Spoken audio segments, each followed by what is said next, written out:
Chapter 379, Magic's Key Segment. The invisible prison around Parker's body immediately collapsed, leaving not even a single trace of it behind.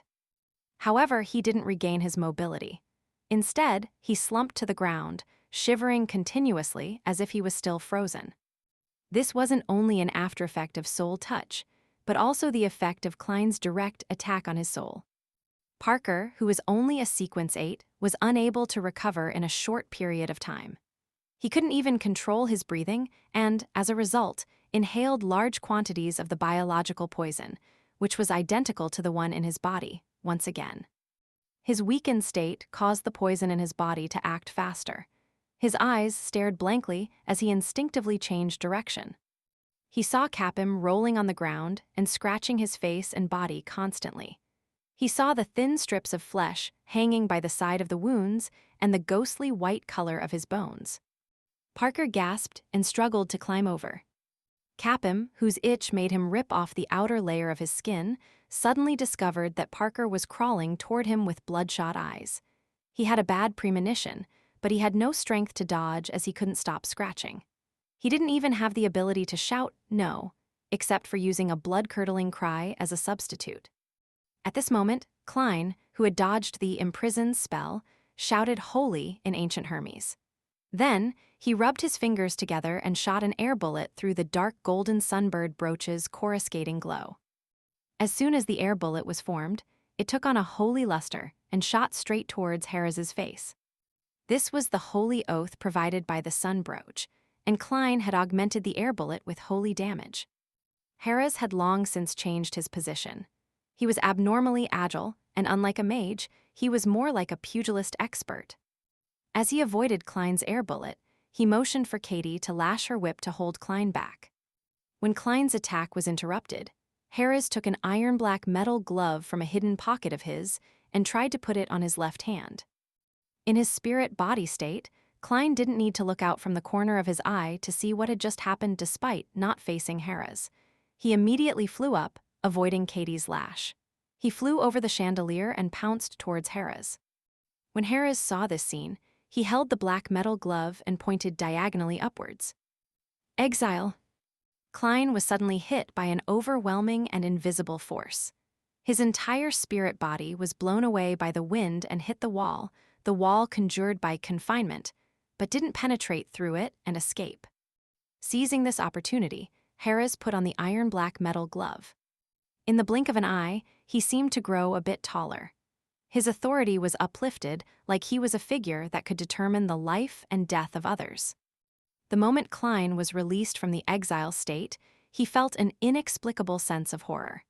He couldn't help but want to lower his head, to prostrate, to listen to Harris's every word and obey every order given by him. His movements had become sluggish, and his pupils reflected a rapidly approaching Katie. "Pa!" Katie lashed out with her long black whip and hit Klein accurately. The long whip passed through his spirit body, but it brought a great deal of pain to Klein's psyche, as if someone had pressed a red-hot iron to the weakest part of his body. He jerked his head up and let out a scream. As for Katie, she pulled the trigger of the revolver in her other hand. Bangs, bang! 2 bullets with a light golden glow shot out one after another, striking Klein's body. Bright rays of light bloomed, and the figure wearing black armor rapidly thinned, turning into a paper figurine and quickly burning into ashes. Klein appeared in a dark corner. The sun brooch inside his spirit body was glowing with a dark golden light. Warm powers instantly filled his body, and the extreme horror that Harris had subjected him to quickly disappeared. One of the spell-like effects of the sun brooch was horror immunity. In the short span of less than a minute, Klein had already been forced to use paper figurine substitutes twice. Although it was partly because he did it on purpose, it was still enough to prove the strength of Hera's and Katie's joint attacks. It was enough to confirm the divination outcome which Klein had received. This operation would be quite dangerous. If Parker hadn't been temporarily crippled by the effects of the biological poison bottle and his initial surprise attack, the situation would have been even more dangerous. His plan was to rationally give up if all 4 paper figurines were used up, and his opportunity had yet to appear. It wasn't because Klein didn't wish to prepare more substitutes, but because his spirituality could only afford 4 times while in combat. As for the confinement effect that Harris had created, Klein wasn't worried at all. He was now a spirit body that had been summoned. As long as he ended the summoning, he would immediately return above the gray fog. Unless it was intercepted by powers at the level of deities or the special effects of sealed artifacts at Grade 0 or Grade 1, nothing could interrupt this process. Previously, when Klein went to the Royal Museum to steal the Black Emperor card, the woman who was suspected of being a high-sequence Beyonder was unable to stop him from leaving. This was the main reason why Klein dared to challenge the impossible even though he knew that the danger was great. Seeing that the enemy was no longer horrified, Harris put on his black metal gloves and signaled Katie to hold Klein back. He then pointed forward and solemnly said, "Specters and wraiths are prohibited here." Klein's body that was covered in black armor immediately trembled as he was strongly repelled by a powerful, invisible force. However, the level of the Black Emperor card was extremely high, causing the level of the spirit body to be relatively high as well. This kind of influence that was directly aimed at a particular existence was quickly suppressed. Harris narrowed his eyes, feeling that the intruding specter was very strange. He saw that Klein easily escaped Katie's intervention via flight, so he pushed his palm forward again and announced in ancient Hermes, "Flying and floating are prohibited here." All of a sudden, Klein felt his body become heavy, and he plummeted from midair to the ground. Katie quickly rushed over, and with a flick of her wrist, she lashed out with the whip that directed torture on the mind and soul. She still had many Beyonder bullets on her, but there were fewer than 3 that were targeted for specters and wraiths. Therefore, she temporarily gave up on using the revolver and only relied on her auxiliary weapon. Klein rolled on the ground, skillfully dodging Katie's whip. He heard the crack of the whip as it hit the ground. Katie was about to sweep the whip when she felt an itch at her throat. She coughed twice and missed the opportunity to continue her relentless attack. This was a sign of the poison acting up. Harris took a deep breath, held his breath once more. He folded his wrist, pointed to himself, and said, "Disciplinary target, wraiths and specters." The surface of his body immediately emitted a light as bright as the morning sun. Even his fist began to shine with lustrous brilliances. Bam! The marble under Harris's feet cracked soundlessly, and his tall, thin body pounced swiftly and fiercely, allowing him to immediately close in on Klein. At this moment, he looked even more like a knight than Katie. Bam! He threw a punch forward, and the air seemed to explode. However, Klein had pulled back ahead of time, dodging the punch with the wind. Pow! Katie helped from the side and lashed out with her whip in the direction in which her enemy was dodging. This forced Klein to have no choice but to roll again and again. He took on a fighting stance while keeping an eye out for Harris's spell-like, imprison. As lashing sounds echoed, Harris kept attacking while Katie aided him from the side. In less than 2 minutes, Klein was forced into an unavoidable situation. Even rolling was of no use. Puh! Katie's black whip lashed out at Klein's face, and he was only able to take 1 step sideways before being hit in the arm. That piercing pain attacked his psyche once again, causing him to freeze on the spot. Even his spirit body became somewhat thinner. Seizing this opportunity, Harris clenched his left fist and solemnly declared, "Death." His body then merged with some sort of strange force, creating an obvious afterimage as he slammed into Klein. Schwing! The figure covered in black armor instantly broke into pieces, turning into pieces of paper that fluttered in the air like a butterfly. Klein had expended his 3rd paper figurine. Harris's gaze swept across the room and quickly locked onto the enemy that had appeared in the corner. He sneered and said, "Let me see how many substitutes you have left." In the process of searching for the enemy, he discovered that Parker was squirming on top of Capim. The scene was bloody and disgusting. It was a repulsive sight, both terrible and horrifying. However, Harris didn't have the luxury of time to save his subordinate. He was well aware that the effects of the poison would only worsen over time, so he had to get rid of the enemy as quickly as possible, so he couldn't be distracted. If he didn't, he would have to leave the dining hall first to recover from the poison, thus allowing the enemy to escape without getting any useful information. He signaled Katie to go forward again so as to hold back Klein, who couldn't fly or float. He took a breath and tried to catch a breather.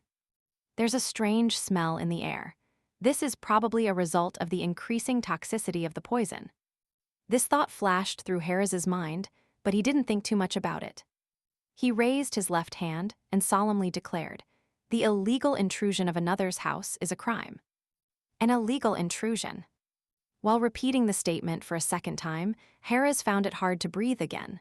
For a moment, he was unable to catch his breath, so he could only stop midway. He took another deep breath, adjusted himself, and spoke again. "The illegal intrusion of another's house is a crime." He repeated it 3 times, and Klein, who was still unable to extricate himself from Katie's entanglement, felt a baffling chill. Cough, cough, cough. Katie showed coughing symptoms again, and the flailing of her whip became sluggish. Klein took the opportunity to stop the embroilment with her, but he didn't attack her. Instead, he raised his head, opened his mouth, and let out a sharp cry that no human could hear. Hum. Katie's head jerked up, and her body swayed.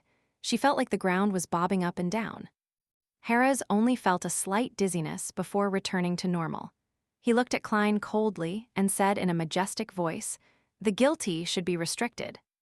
Klein, who was lunging at him, found to his surprise that his feet had seemed to be immobilized by invisible shackles. It made his movements suddenly turn rigid. Katie, who had recovered a little, swung open the revolver cylinder and quickly removed the spent and unused rounds.